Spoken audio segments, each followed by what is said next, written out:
Hi అండి. వచ్చేసింది దీనికి బుద్ధి, జ్ఞానం ఏం లేదు. ఎప్పుడు చూసినా 10 రోజులు పారిపోయిద్ది. 10 రోజుల తర్వాత ప్రత్యక్షమైద్దనుకుంటున్నారా? ఏం చేస్తాం, మా టైం అలా సాగుతుంది. ఇద్దరు పిల్లలు ఎవరు హెల్ప్ లేకుండా బతికితే, ఆ పెయిన్ అనేది ఇప్పుడు సోషల్ మీడియాలో అందరూ బానే పోస్ట్ చేస్తున్నారు. అది తెలిసినా గానీ పిల్లలు ఉన్నారు పాపం అన్న జాలి కూడా లేకుండా ఉన్నారు జనాలు. అంటే మీరు కాదు, నా చుట్టుపక్కల. ఓకే. స్టోరీలోకి వెళ్దాం. ప్రియ సఖియ నన్ను చివరగా పార్ట్ 4. తన రూంలోకి వెళ్ళిన వేద భారమైన మనసుతో బెడ్ మీద వాలిపోతుంది. శ్రీ ఇచ్చిన ముద్దుకి కోపం ప్లస్ సంతోషం రెండు ఒకేసారి వస్తాయి. సచ్చినోడు కొరికేశాడు, అయినా నేనేంటి, వీడు ముద్దు పెడితే కూల్ గా ఉన్నాను, ఇంకొకసారి నా ఒంటి మీద చేయి వేస్తే తాట తీస్తా వెధవకి అని మళ్ళీ కోపంగా అనుకుంటుంది. లగేజ్ ప్యాక్ చేసుకోవాలని గుర్తొచ్చి ఫాస్ట్ గా ప్యాక్ చేయడం స్టార్ట్ చేసింది. సుధా గారికి విషయం చెప్పి నిద్రపోతున్న వైభవ్ ని ముద్దు పెట్టుకుని తన గదిలోకి వెళ్ళిపోతుంది. సుధా, ఏంటండి మన శ్రీ అన్నాళ్ళు ఇలా ఉంటుంది? తెలీదండి, పెళ్ళంటేనే ఇష్టపడట్లేదు. భార్గవ్ చివరి కోరిక తీర్చాలి సుధా, ఎలా అయినా శ్రీకి మంచి లైఫ్ ఇవ్వాలి. అవునండి, కానీ శ్రీ చాలా మొండిగా ఉంది. పైగా ఇండియాలో జరిగిన దానికి చాలా కృంగిపోయింది. కొన్నాళ్ళు తనని డిస్టర్బ్ చేయకపోవడమే మంచిది. ఆ కంట్రీ వెధవ కిరణ్ వల్లే ఇన్ని కష్టాలు. లేకపోతే ఇన్నాళ్ళు వైభవ్తో నన్నా కొంచెం సంతోషంగా ఉంటే, ఇప్పుడు అది కూడా లేకుండా ఇలా ఆఫీస్ పనుల మీద వెళ్లాల్సి వచ్చింది. ఏదైనా మన మంచికి అనుకోవాలండి. శ్రీ ఇంత కష్టపడుతుంది వైభవ్ ఫ్యూచర్ బాగుండడం కోసం. మన వల్ల అయింది మనం చేద్దామని ఏదో చెప్తారు. రవీంద్ర గారు కూడా భారమైన మనసుతో ఆలోచనలో మునిగిపోతారు. ఉదయం శ్రీ పంపిన ఆఫీస్ కారులో ఎయిర్పోర్ట్ కి వస్తుంది వేద. విదేశాల్లో కూడా శారీ ప్రిఫర్ చేస్తున్న ఆమె తీరుకి మనసులో నవ్వుకుంటాడు శ్రీ. వెంటనే ఫేస్ సీరియస్ గా పెట్టి తల తిప్పేస్తాడు. Good morning sir.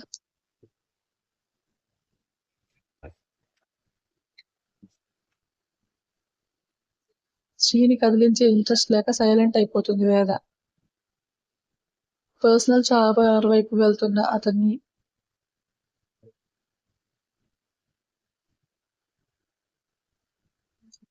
ఫాలో చేస్తుంది వేద. లోపలికి వెళ్ళాక ఒక్కసారిగా స్టాఫ్ కళ్ళ ముందు వెళ్ళి కళ్ళలో నీళ్లు రప్పిస్తుంది. శ్రీ మాత్రం సైలెంట్ గా విండోలో నుండి బయటకు చూస్తుంటాడు. అతని వెనక సీట్లో తలదించుకుని కూర్చుంటుంది వేద. ఫ్లైట్ స్టేబుల్ అయ్యాక ల్యాప్టాప్ తీసుకుని తన పర్సనల్ రూమ్ లోకి వెళ్తూ వేదను కూడా పిలుస్తాడు. ఇప్పుడు వీడేం చేస్తాడో నా కర్మ అనుకుని శ్రీ దగ్గరకు వెళ్తుంది.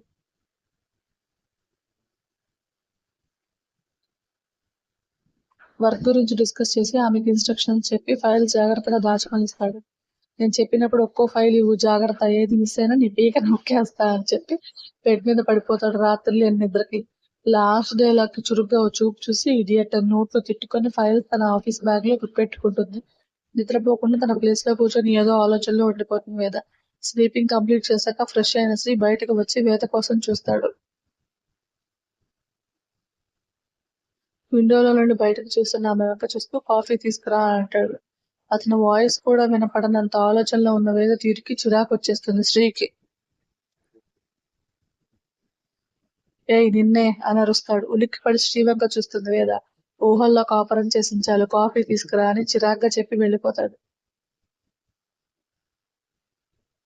సైలెంట్ గా కాఫీ అందించిన వేద ఫేస్ చూస్తాడు. శ్రీ బాగా ఏడ్చిందన్న దానికి గుర్తుగా కళ్ళు ఎర్రగా అయిపోయి కనిపిస్తాయి. ఇప్పుడు ఏడ్చి ఏం ప్రూవ్ చేద్దాం అనుకుంటున్నావు నువ్వు? మహా పతివ్రతని అని నేను నమ్మాలనా, లేక అయ్యో వేద ఎందుకు ఏడుస్తున్నావు, నీకు నేనున్నాను అని నిన్ను బాగా సుఖపెడతాను అని వాగ్దానం చేయాలనా? శ్రీ మాటలకి పొంగుకొస్తున్న దుఃఖాన్ని పంటి కింద నొక్కి పెడుతుంది వేద. సెకండ్ హ్యాండ్ ఇవి వాడనే నేను, కానీ నిన్ను మాత్రం వాడాలని ఉంది. మంచి టైం చూసి సెట్ చేద్దాంలే.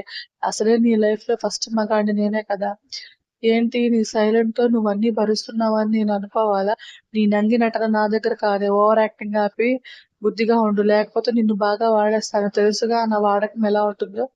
అసహ్యంగా శ్రీ వంక చూస్తుంది వేద. ఆమె చూపుకి ఇగో నిద్ర లేవడంతో వేద జుట్టు పట్టుకొని వెనక్కి పంచి, ఏంటే నువ్వేదో ఏమెరగని అమాయకురాలివి, నేనేదో నిన్ను టార్చర్ చేసేవాళ్ళ ఆ చూపు. నాకు అమ్మ చెల్లి ఉన్నారు, నిన్ను వాళ్ళకన్నా ఒక మెట్టు ఎక్కువగానే చూశాను. ఏం చేశావు? నా గుండెల మీద తన్ని వెళ్ళిపోయావు, ఎలా మర్చిపోతాను అనుకున్నావు? అతని కోపంలో కూడా బాధ కనిపిస్తున్నా మౌనంగా చూస్తుండిపోతుంది వేద. నువ్వు చూసిందే నమ్ముతున్నాడు కానీ తన ప్రేమ మీద నమ్మకం లేదు. ఎందుకు ఇలా చేసావు అన్న మాట ఒక్కసారి కూడా అతని నోట్లో నుండి రావడం లేదు. అతన్ని గట్టిగా హత్తుకొని ఏడవాలని ఉంది. కానీ అతని మాటలు తన ఆత్మాభిమానాన్ని చంపేసేలా ఉండడం వేదలో రోజు రోజుకి శ్రీ మీద ప్రేమ కన్నా కోపం ఒక్క మెట్టు పెంచుతుంది. ఆమె కళ్ళలోకి చూస్తున్న స్త్రీకి వేద చూపులో ఇదేనా నీ ప్రేమ అన్న భావన కనిపించి ఆమెను వదిలేసి దూరం జరుగుతాడు. వేద ఆ గదిలో నుండి వెళ్ళిపోయాక తల పట్టుకొని కూర్చుంటాడు. శ్రీ, నా లైఫ్ లోకి మళ్ళీ వచ్చి తప్పు చేసావు వేద. దూరంగా ఉన్నా వదిలేసేవాడిని. ఇలా నా ముందొచ్చి నా మనసుకి తగిలిన గాయాన్ని రేపావు. ఇలా ఎన్నాళ్ళు తెలియదు. నేను టార్చ్ చేయడం మాత్రం ఆపను. You have to experience that pain అనుకుని బయటకు వస్తాడు. ఫ్లైట్ ల్యాండ్ అయ్యాక శ్రీ వెనుక బయటకు నడుస్తుంది వేద. ఎయిర్పోర్ట్ కి వచ్చిన ఆఫీస్ కార్ లో ఇద్దరు కూర్చున్నాక డ్రైవర్ ఫ్రంట్ మిర్రర్ లో నుండి ఇద్దరిని ఒకసారి చూసి డ్రైవింగ్ స్టార్ట్ చేస్తాడు. సీట్ లో వెనక్కి వాళ్ళ కళ్ళు మూసుకున్న వేద వంక చూస్తున్న శ్రీకి విన్య నుండి వీడియో కాల్ వస్తుంది. కాల్ లిఫ్ట్ చేసి హాయ్ డార్లింగ్ అని నవ్వుతూ పిలుస్తాడు శ్రీ. శ్రీ వాయిస్ కి తల తిప్పి చూస్తుంది వేద. ఆమె వంక ఒకసారి చూసి విన్యతో మాట్లాడటం స్టార్ట్ చేస్తాడు. ఎక్కడికి వెళ్ళిపోయావు మామా అని డల్ గా అడుగుతుంది విన్య. అయ్యో విన్య, ఎందుకు డల్ గా ఉన్నావు? నేను ఆఫీస్ వర్క్ మీద అవుట్ ఆఫ్ సిటీ వెళ్తున్నానని చెప్పాను కదా. ఐ మిస్ యూ మామా. ఐ మిస్ యూ టూరా విన్య. అన్నయ్య, అది బ్రేక్ఫాస్ట్ తినలేదు, నువ్వైనా చెప్పు ప్లీజ్. వింధ్య మాటకి విన్య వంక చూసి ఎందుకు తినలేదు బంగారం అని అడుగుతాడు. నువ్వు తినిపించేవాడివి కదా మామ, ఇప్పుడు నువ్వు లేకపోతే తినాలని లేదు. విన్య మాటలకి పాపం అనిపించి, నువ్వు తినకపోతే మామ కూడా తినడు, నీ ఇష్టం. ఇక మామకి చాలా వర్క్ ఉంది, తినకపోతే వర్క్ చేయలేడు కదా. శ్రీ మాటలకి విన్య కూడా పాపం అనిపించి సరే తింటానంటుంది. దట్స్ మై గర్ల్ అంటాడు. ఆ మాటకి మీద బాధగా మొహం తిప్పేస్తుంది. నువ్వు కూడా తిను మామ. నేను హోటల్ కి వెళ్ళాక తింటాను డార్లింగ్, ముందు నువ్వు తినే. సరే, ఎప్పుడు వస్తావు మామ? 2 days లో వచ్చేస్తాను. నీకోసం ఏం తీసుకురమ్మంటావు?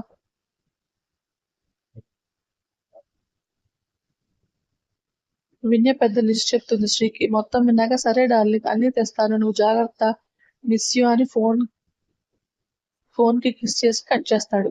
పోరకంట అతన్ని గమనిస్తున్న వేద ఎవరితో శరీరం పంచుకోలేదన్నాడు, ఇప్పుడు ఎవరితోనో డార్లింగ్ అని మాట్లాడుతున్నాడు. వెధవా, అన్ని అబద్ధాలు చెప్పేది. చెవిలో ఉన్న ఇయర్ పోడ్స్ తీసేసి వేద వంక చూస్తాడు శ్రీ. విండో నుండి బయటకు చూస్తున్న ఆమె మెడ దగ్గర ఎర్రగా ఉండడం కనిపించి సరక్కం అనిపిస్తుంది లోపల. బయటికి మాత్రం సైలెంట్ అయిపోతాడు. ఈలోగా కారు ఆగడంతో తల తిప్పి చూసిన అతడికి లోకల్ రౌడీ గ్యాంగ్ కనిపిస్తుంది విత్ వెపన్స్. వాళ్ళని చూసి వేద భయపడితే శ్రీ మాత్రం నుదురు చిట్లిస్తాడు. డ్రైవర్ కారు దిగి శ్రీకి గన్ గురిపెట్టి దిగమని సైగ చేస్తాడు. గన్ చూడగానే వేద గుండె ఆగినంత పని అవుతుంది. భయంగా శ్రీ చేతిని గట్టిగా పట్టుకుంటుంది. ఆమె వంక ఒకసారి చూసి కారు దిగకు అని సీరియస్ గా చెప్పి అతను కారు దిగి వాట్ డూ యూ వాంట్ అని సీరియస్ గా అడుగుతాడు. Give me that file. Which file? Today demo file. Oh, నా 6 నెలల కష్టాన్ని అర సెకండ్లు దోచేయడానికి వచ్చిన దొంగనాసంలా అని తన చేతికున్న కడా తీసి కారులో ఉన్న వేదకిచ్చి జాగ్రత్త అని చెప్పి let start the game boys అని షర్ట్ మోచేతి వరకు మడిచి ఒక్కొక్కరిని ఒక్కో దిక్కు విసిరేస్తాడు. శ్రీని బిజినెస్ మ్యాన్ గా కాకుండా ఒక ఫైటర్ గా చాలాసార్లు చూసిన వేదకి వీడితో పెట్టుకుంటే ఎవడు మళ్ళీ పైకి లేవడు, పాపం అయిపోయారనుకుంటుంది. కారు వైపు వస్తున్న శ్రీని వెనక నుండి ఒకడు గంతో షూట్ చేయబోతాడు. కానీ వేద వాడిని చూడగానే ఫాస్ట్ గా కారు దిగి శ్రీ వైపు పరిగెడుతుంది. వైషు తప్పుకో అని అతన్ని పక్కకి నెట్టేస్తుంది. ఇద్దరు పక్కకి ఒరిగిపోవడం, బుల్లెట్ దూసుకురావడం ఒకేసారి జరుగుతుంది. ఆ సౌండ్ కి శ్రీ తన పక్కనే ఉన్న రాయి ఆ రౌడీ తలకి గురి చూసి కొడతాడు. వాడు ధామ్ అని పడిపోతే పక్కకు చూసిన శ్రీకి కింద పడి చేతి, కాళ్ళకి, తలకి చిన్న చిన్న గాయాలతో కనిపిస్తుంది వేద. తను ఎలా ఉంది అనే విషయం మర్చిపోయి శ్రీ ఒళ్ళంతా తడుముతూ నువ్వు బానే ఉన్నావు వైషు, ఏం కాలేదు కదా అని కన్నీళ్లతో చెక్ చేస్తుంది. ఆమె కన్నీళ్లు చూస్తే శ్రీకి ఏం అర్థం కాదు. నాకు ఏదైనా అయితే దీనికి ఏంటి ఇంత నొప్పి అనుకుంటాడు. నేను బానే ఉన్నాను, ఆవేశంగా వచ్చి నువ్వే దెబ్బలు తిన్నావు, లేపు పైకి అని ఆమెను పైకి లేపుతాడు. తనేం చేసిందో అప్పుడు అర్థమవుతుంది వేదకి. వెంటనే కన్నీళ్లు తుడుచుకొని కళ్ళ ముందు ఒక ప్రాణం పోతుంటే ఎవరు చూస్తూ ఊరుకోరు. సాటి మనిషిగా స్పందించాను అంతే అంటుంది ఎటో చూస్తూ. నన్ను నేను కాపాడుకోగలనని విసుగ్గా చెప్పి కారులో ఉన్న ఫస్ట్ ఎయిడ్ బాక్స్ తీసుకొని వేదని కారులో కూర్చోబెట్టి దెబ్బల్ని కాటన్ తో క్లీన్ చేస్తాడు.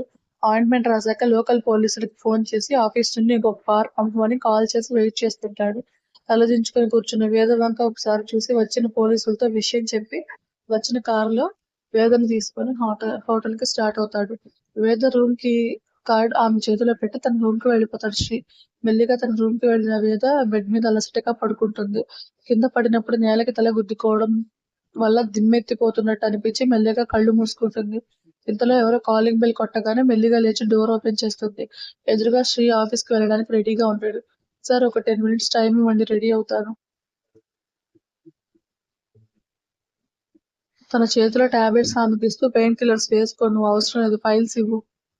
అది కాదు సార్ నేను ఒకసారి చెప్తే అర్థం కాదు వెళ్ళి ఫైల్స్ తీసుకురా అని విసుగ్గా చెప్తాడు. అతని మాటలకి కన్నీళ్లొస్తున్నా బిగబట్టి తన బ్యాగ్‌లో ఉన్న ఫైల్స్ శ్రీకి అందిస్తుంది. ఆమె వంక చూడకుండా ఫైల్స్ తీసుకుని వెళ్ళిపోతాడు శ్రీ. డోర్ లాక్ చేసుకొని పెయిన్ కిల్లర్స్ వేసుకొని మత్తుగా పడుకుంటుంది వేద.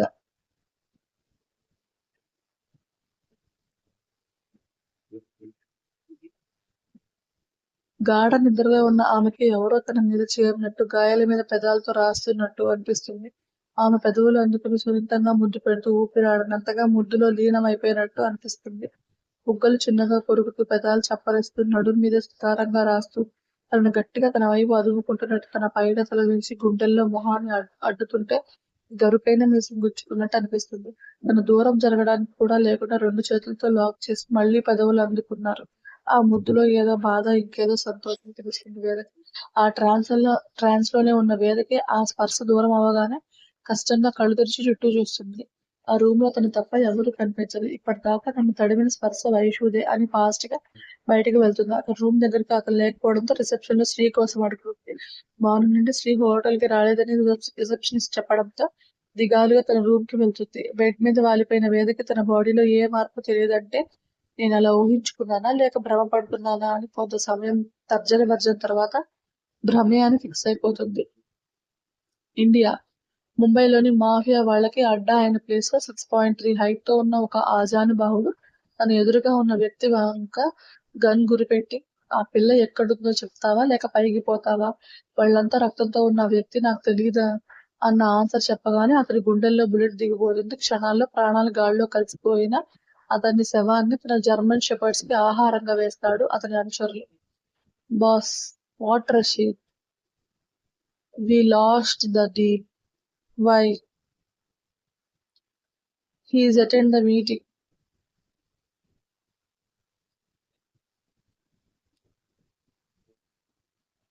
But how? He is not normal businessman. Who is he? He is a world top by martial arts learning person. His fist power is very strong.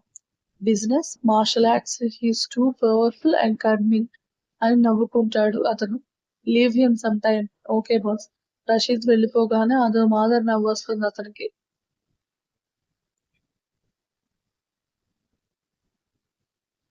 వినసొంపుగా వినిపిస్తున్న piano సౌండ్‌కి అందరూ గుండె చిక్కబట్టుకుని అతని వంక చూస్తుంటారు. ఇంతలో ఒక పెద్దాయన అక్కడికి వచ్చి ధీరా అని గంభీరంగా పిలుస్తారు. ఏంటి తాతయ్య? ఏమైంది? దొరకలేదు. ఎన్నాళ్ళిలా? తెలీదు.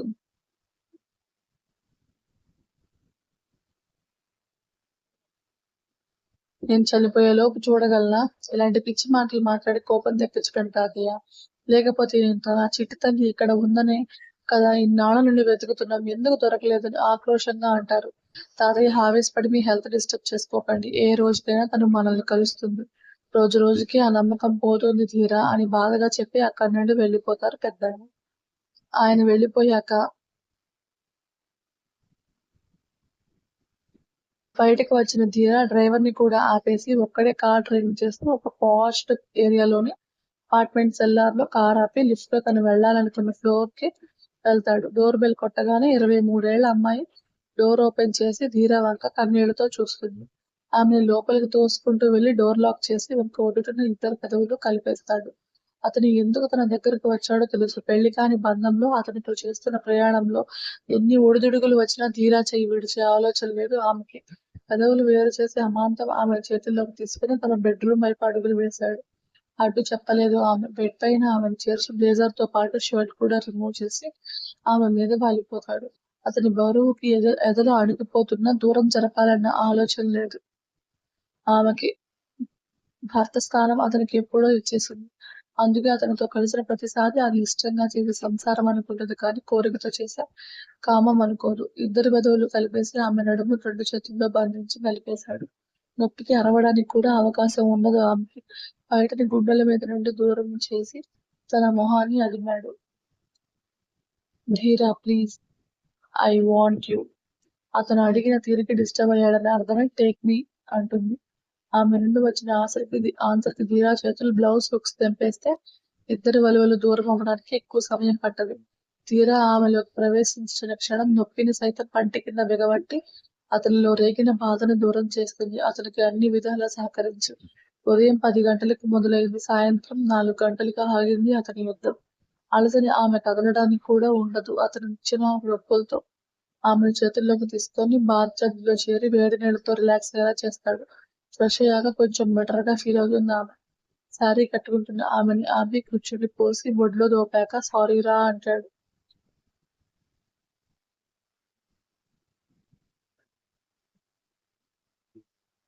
ఎందుకు?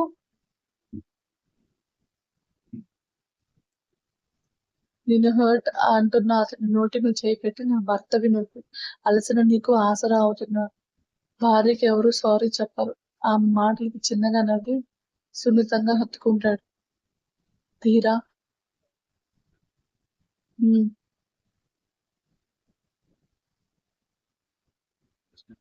ఈ రోజు ఉండిపోవచ్చు కదా. ఆమె గొంతులో బాధకి సరే అనక తప్పదు తీరాకి.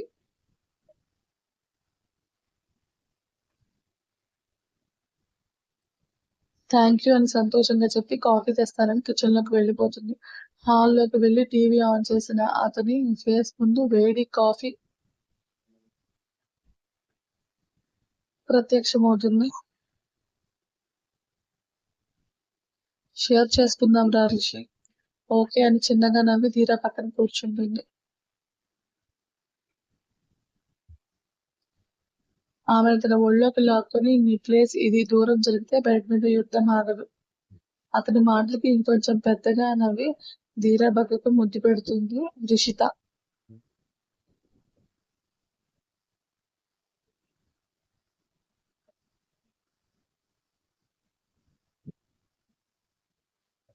స్టోరీ నచ్చితే లైక్ చేసి షేర్ చేసి కామెంట్ చేయండి. ప్లీజ్ సబ్స్క్రైబ్ చేసుకోండి.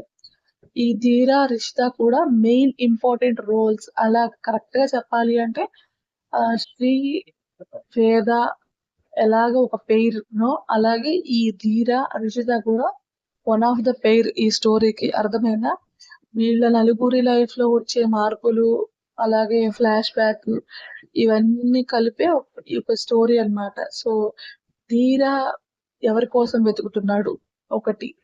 శ్రీ ఇప్పుడు భార్గవ్ చనిపోయాడు కదా, చనిపోయినందుకు రీజన్. సో భార్గవ్ ఎవరి వల్ల చనిపోయాడు, ఎందుకు చనిపోయాడు. ఓకే. అండ్ నెక్స్ట్ వచ్చే ఎపిసోడ్స్ లో కూడా కొన్ని హింట్స్ ఇస్తాను. ఎవరైనా అనిపిస్తే గెస్ట్ చేయండి.